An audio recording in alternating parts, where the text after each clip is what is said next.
প্রিয় দর্শকবিন্দু, অভিভাবক অভিভাবিকা ও আমার প্রাণপ্রিয় শিক্ষার্থীবিন্দু, আসসালামু আলাইকুম রাহমাতুল্লাহ।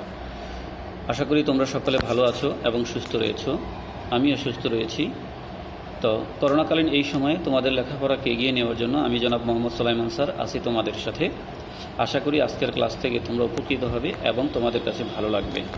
প্রিয় শিক্ষার্থীবিন্দু, আজকের ক্লাসটি আমি যে শ্রেণীর জন্য উপস্থাপন করেছি তা হচ্ছে সপ্তম শ্রেণী বাংলাদেশ ও বিশ্ব পরিচয়। সপ্তম শ্রেণীর শিক্ষার্থীরা যেখানে যে অবস্থায় বসে এই ভিডিওটি দেখছো, অবশ্যই তোমরা বই, খাতা, কলম সাথে নিয়ে বসবে, যেন গুরুত্বপূর্ণ বিষয়গুলি তোমরা নোট করে রাখতে পারো। প্রিয় শিক্ষার্থীবিন্দু, আমি এর আগে যে ক্লাসগুলি দিয়েছি অবশ্যই তোমরা সেই ক্লাসগুলি দেখেছো এবং যে হোমওয়ার্কগুলি ছিল হোমওয়ার্কগুলি শেষ করে রেখেছো। প্রিয় শিক্ষার্থীবিন্দু, আজ আর কথা বলবো না, চলো আমরা আমাদের আজকের আলোচনার মূল পর্বে চলে যাই। প্রিয় শিক্ষার্থীবিন্দু, আমরা এখানে তিনটা ছবি দেখতে পাচ্ছি। প্রথম ছবিটা দেওয়া আছে মুর্শিদাবাদের একটা চিত্র। দ্বিতীয় ছবিটা হচ্ছে প্যালেস অফ মুর্শিদাবাদ। দ্বিতীয় ছবিটা হচ্ছে দার্জিলিং। প্রিয় শিক্ষার্থীবিন্দু, এই যে তিনটা জায়গার ছবি, এই তিনটা জায়গা কোথায় আছে অবশ্যই তোমরা এতক্ষণে হয়তো বা বুঝতে পেরেছো যে এই তিনটা জায়গার অবস্থান হচ্ছে একটা মুর্শিদাবাদ, 2 পলাশীর প্রান্তর, দার্জিলিং। তিনটা জায়গার সাথে আমরা বেশ পরিচিত। এই তিনটা জায়গা হচ্ছে ভারতের। হ্যাঁ প্রিয় শিক্ষার্থীবিন্দু, আমাদের আজকের অধ্যায় 11 পার্ট 1, অধ্যায় শিরোনাম বাংলাদেশের সাথে ভারতের সহযোগিতামূলক সম্পর্ক। এশিয়া মহাদেশের কয়েকটা দেশের সাথে সহযোগিতামূলক সম্পর্ক সম্পর্কে আমরা জানব এই অধ্যায়ের মধ্যে। তো এশিয়া মহাদেশের যেই কয়টা দেশ সম্পর্কে আমরা জানব তার ভিতরে প্রথমেই আছে আমাদের প্রতিবেশী রাষ্ট্র ভারত সম্পর্কে আমরা জানব। আজকে প্রথমেই মূল আলোচনায় যাওয়ার আগে আমরা শিখে নেব এই অধ্যায়ের শিক্ষণফল। প্রিয় শিক্ষার্থীবিন্দু, আমরা এই অধ্যায় থেকে যা জানতে পারবো তা হচ্ছে ভারতের ভৌগোলিক পরিচয় দিতে পারবে, ভারতের প্রাচীন সভ্যতা সম্পর্কে বলতে পারবে, বাংলাদেশের সঙ্গে ভারতের বন্ধুত্ব ও সহযোগিতা সম্পর্ক বর্ণনা করতে পারবে। প্রিয় শিক্ষার্থীবিন্দু, আমরা শিক্ষণফল জেনে নিলাম, এক এক করে আমরা শুরু করি তাহলে আমাদের আজকের মূল পর্ব।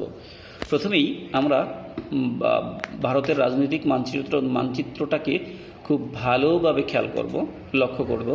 ভারতের মানচিত্র দেওয়া আছে, দেখো ভারত মহাসাগর, বাংলাদেশ, চীন, পাকিস্তান, মায়ানমার, ভারতের বিভিন্ন দিকেই রয়েছে বিভিন্ন দেশ, একদিকে রয়েছে ভারত মহাসাগর। দেখো এখানে দেখা যাচ্ছে আমাদের বাংলাদেশের মানচিত্রটা দেখা যাচ্ছে, যেটা দক্ষিণ এশিয়ার একটা বৃহত্তর রাষ্ট্র হচ্ছে এই ভারত। প্রিয় শিক্ষার্থীবিন্দু, এই যে দক্ষিণ এশিয়ার একটি বৃহত্তর রাষ্ট্র, এই বৃহত্তর রাষ্ট্র সম্পর্কে আমরা জানব আজকের আলোচনায়। প্রথমেই আমরা জানব ভারতের, এখানে যে দুইটা ছবি দেখা যাচ্ছে, দেখো এখানে দেখা যাচ্ছে ভারতের জনগণ যারা কৃষি কাজ করছেন। হ্যাঁ, অর্থাৎ ভারতের শতকরা 70% মানুষ কৃষিজীবী, 70% মানুষ কৃষিকাজ করে জীবিকা নির্বাহ করে। দেশটির শতকরা 80% লোক গ্রামে বাস করে এবং 20% লোক শহরে বাস করে। প্রিয় শিক্ষার্থীবিন্দু, জানলাম ভারতের লোকদের অর্থনৈতিক অবস্থা। প্রিয় শিক্ষার্থীবিন্দু, দেখা যাচ্ছে নিচের যে ছবি, এই ছবিতে পর্বতমালা এবং মহাসাগর দেখা যাচ্ছে। সর্বপ্রথমটা এটা হচ্ছে হিমালয় পর্বতমালা, পরেরটা হচ্ছে ভারত মহাসাগর। ভারতীয় মানচিত্রের একদিকে যেমন হিমালয় পর্বতমালা, অন্যদিকে রয়েছে ভারত মহাসাগর, যা অর্থাৎ ভারতের ভৌগোলিক পরিচয়। ভারতের উত্তর দিকে রয়েছে পৃথিবীর বৃহত্তম হিমালয় পর্বতমালা এবং ভারতের দক্ষিণে রয়েছে ভারত মহাসাগর। আমি আবার বলছি, ভারতের উত্তরে রয়েছে পৃথিবীর বৃহত্তম হিমালয় পর্বতমালা এবং ভারতের দক্ষিণে রয়েছে ভারত মহাসাগর। জানলাম ভারতের ভৌগোলিক অবস্থা। এখানে আমরা ছবিগুলি লক্ষ্য করব।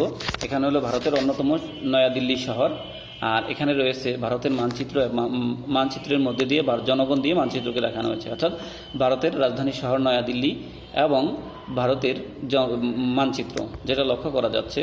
প্রিয় শিক্ষার্থীবিন্দু, এখন আমরা জানব ভারতের আয়তন হচ্ছে, মানচিত্র থেকে আমরা দেখতে পারলাম, এটা বুঝতে পারলাম যে ভারতের আয়তন হচ্ছে 32,87,240 বর্গ কিলোমিটার, যেখানে আমাদের বাংলাদেশের আয়তনের প্রায় 30 গুণ বেশি। আমি আবার বলছি, ভারতের আয়তন 32,87,240 বর্গ কিলোমিটার। ভারতের রাজধানীর নাম হচ্ছে নয়াদিল্লি। ভারতের লোক সংখ্যা হচ্ছে 31,95,77,958 জন। আদমশুমারি 2011। প্রিয় শিক্ষার্থীবৃন্দু, ভারতের ভৌগোলিক অবস্থান সাথে ভারতের রাজধানী, ভারতের লোক সংখ্যা এবং ভারতের আয়তন সম্পর্কে আমরা জানলাম। অবশ্যই তোমরা পয়েন্টগুলিকে লিখে রাখবে। এখন তোমাদের জন্য রয়েছে একটি একক কাজ। এটার জন্য 3 মিনিট সময়, ভিডিওটাকে এক্সটেন্ড করে তোমরা কাজটা করবে। পিছনের আলোচনা থেকে অবশ্যই তোমরা বুঝতে পেরেছো ভারতের ভৌগোলিক পরিচয়। তো ভারতের ভৌগোলিক পরিচয়টা তোমরা লিখবে, লিখে তোমরা আজকের পাঠের সাথে মিলিয়ে নেবে। চলে যাচ্ছি আমরা আমাদের পরের চ্যাপ্টারে। প্রিয় শিক্ষার্থী, আমরা এখানে 2টা ছবি দেখতে পাচ্ছি। অবশ্যই ছবি 2টা খেয়াল করো। এখানে আমরা আরও 2টা ছবি দেখতে পাচ্ছি। ছবি 2টা খেয়াল করুন। এটা হচ্ছে 2টা ছবি। একটা হচ্ছে ভারতের কুতুব মিনার আর একটা হচ্ছে ভারতের লাল কেল্লা। আর আগে যে ছবি 2টা চলে গেছে এটা হচ্ছে অজন্তা গুহার চিত্রকর্ম, আর এটা হচ্ছে ভারতের অন্যতম একটা নিদর্শনীয় স্থান তাজমহল। প্রিয় শিক্ষার্থীবৃন্দু, আমরা যে ছবিগুলি দেখলাম এই ছবিগুলি থেকে আমরা যেটা জানতে পারলাম, অজন্তা গুহার চিত্রকর্মটা আবার দেখলাম এবং আমরা আর আহসান মঞ্জিল তাজমহলটা আমরা এখানে দেখলাম। তো এখান থেকে আমরা যেটা বুঝতে পারলাম যে ভারতে আজ থেকে 5,000 বছর আগের সভ্যতার নিদর্শন পাওয়া গেছে। আজ থেকে 5,000 বছর আগের সভ্যতার নিদর্শন পাওয়া গেছে দেশটিতে। আর এজন্য ভারতকে পৃথিবীর অন্যতম প্রাচীন সভ্যতা সমৃদ্ধ দেশ বলা হয়। ভারতে আজ থেকে 5,000 বছর আগের যে সভ্যতার নিদর্শন পাওয়া গেছে, যে জন্য দেশটিকে অন্যতম প্রাচীন সভ্যতা সমৃদ্ধ দেশ বলা হয়। প্রিয় শিক্ষার্থীবৃন্দু, তোমরা পয়েন্টটা লিখে রাখবে। সৃজনশীল প্রশ্নের ক নম্বর এবং খ নম্বরে আসতে পারে ভারতকে কেন প্রাচীন সভ্যতা সমৃদ্ধ দেশ বলা হয়ে থাকে। উত্তরটা হচ্ছে 5,000 বছর আগের সভ্যতার নিদর্শন পাওয়া গেছে দেশটিতে, এই জন্য ভারতকে প্রাচীন সভ্যতা সমৃদ্ধ দেশ বলা হয়। প্রিয় শিক্ষার্থী, আমরা এখানে আরও 2টো ছবি দেখতে পাচ্ছি।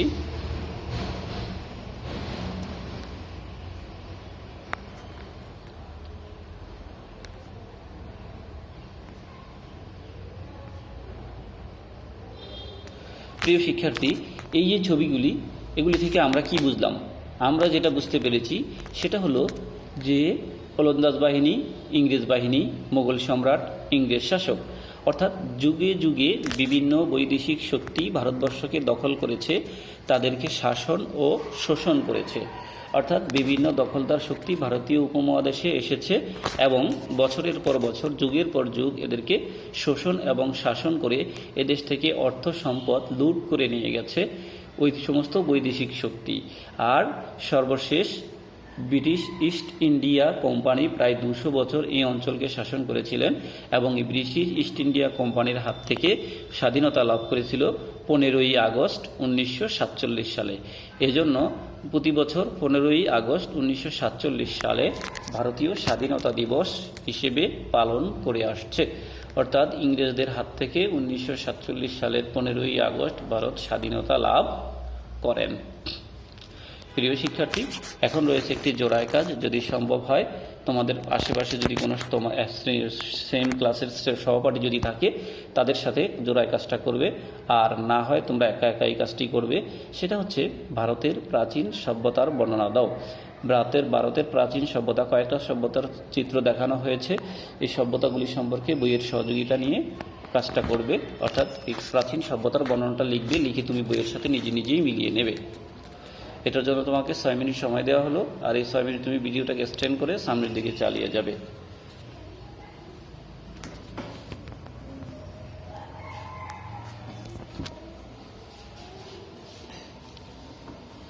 আমরা চলে গেলাম আমাদের আলোচনার পরের বিষয়ে। তোমরা এখানে দেখতে পাচ্ছ India Bangladesh business meet, buyer seller meet to first বিগেস্টেবল ফটো। প্রিয় শিক্ষার্থী, এখানে যে ছবিটা দেওয়া আছে এই ছবিটা থেকে আমরা বুঝতে পারছি ভারতের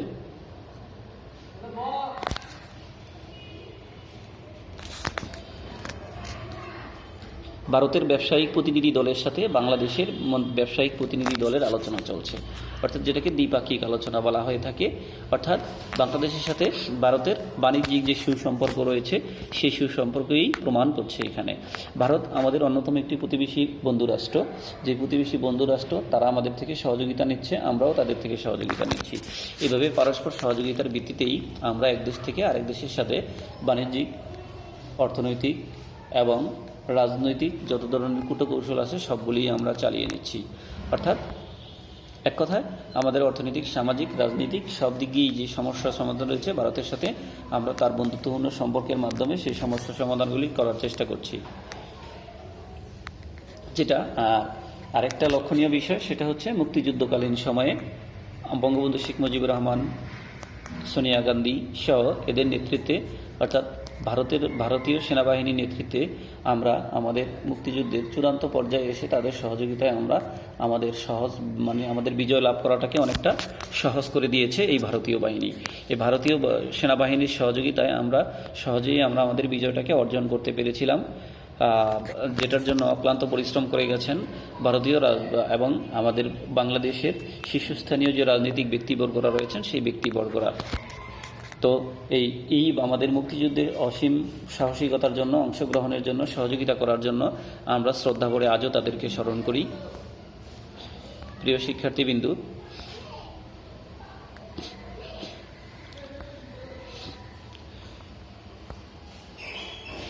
বাংলাদেশের সঙ্গে ভারতের বন্ধুত্বপূর্ণ সহযোগিতামূলক সম্পর্ক বর্ণনা করো। এটা তোমাদের একক কাজ বা দলগত কাজ।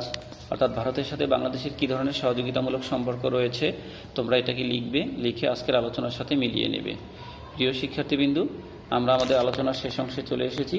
তার আগে এখানে তোমাদের জন্য 10 মিনিট সময় থাকবে। দুঃখিত, এখানে সময়টা ভুল দেওয়া আছে, 10 মিনিট সময় থাকবে। যে 10 মিনিট সময়ে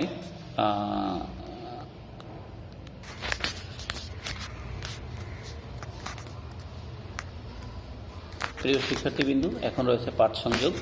ভিডিওটাকে স্ট্যান্ড করে তোমরা তোমাদের পাঠ্য বইয়ের 103 এবং 104 পৃষ্ঠা বের করো। 103 এবং 104 পৃষ্ঠা বের করে আজকের মূল আলোচনাটাকে মিলিয়ে নাও। এখানে তোমার জন্য 10 মিনিট সময় থাকলো। এই 10 মিনিট তুমি ভিডিওটাকে স্ট্যান্ড করে তোমাদের পাঠ্য বইটার সাথে আজকের আলোচনাটা মিলিয়ে নেবে। প্রিয় শিক্ষার্থীবৃন্দু, আমরা চলো, যেহেতু পড়া শেষ হয়েছে, আমরা চলে যাই আমাদের আলোচনার পরের অংশে। এখানে আছে মূল্যায়ন। মূল্যায়নের জন্য আমি বহু নির্বাচনী কয়েকটা প্রশ্ন রেখেছি। 1, ভারতের রাজধানী কোথায়? কলকাতা, আগ্রা, মুর্শিদাবাদ, নয়াদিল্লি। কোনটা হবে আজকের আলোচনা থেকে অবশ্যই তোমরা বুঝে নিয়েছো। 2, ভারত স্বাধীনতা লাভ করে 15ই আগস্ট, 14ই আগস্ট, 16ই ডিসেম্বর, 26শে মার্চ। কোনটা হবে অবশ্যই তোমরা বুঝতে পেরেছো। 1, 3, ভারতের দক্ষিণে অবস্থিত হিমালয়, ভারত মহাসাগর, লালকেল্লা, তাজমহল। অবশ্যই তোমরা বুঝতে পেরেছো যে আজকের আলোচনা কোনটা হবে। প্রিয় শিক্ষার্থী, আমরা আমাদের আলোচনার একেবারেই শেষ প্রান্তে চলে এসেছি। সব শেষে রয়েছে তোমাদের জন্য বাড়ির কাজ। ভিডিওটা স্ট্যান্ড করে তোমরা বাড়ির কাজটা লিখে নাও। বাড়ির কাজ হচ্ছে ভারতের সঙ্গে বাংলাদেশের সম্পর্ক কেন গুরুত্বপূর্ণ তা যুক্তি দিয়ে আলোচনা করো। ভারতের সাথে বাংলাদেশের বাণিজ্যিক সম্পর্ক, ভারতের সাথে বাংলাদেশের সম্পর্ক কেন গুরুত্বপূর্ণ তা যুক্তি দিয়ে আলোচনা করো। এটা এই হোমওয়ার্কটা শেষ করে যখন স্কুল চালু হবে তোমার বিষয়ভিত্তিক শিক্ষককে দেখাবে। প্রিয় শিক্ষার্থীবৃন্দু, ততক্ষণ পর্যন্ত তোমরা ভালো থাকো, সুস্থ থাকো। তোমাদের সাথে আবার দেখা হবে পরবর্তী বিষয় নিয়ে। আল্লাহ হাফেজ।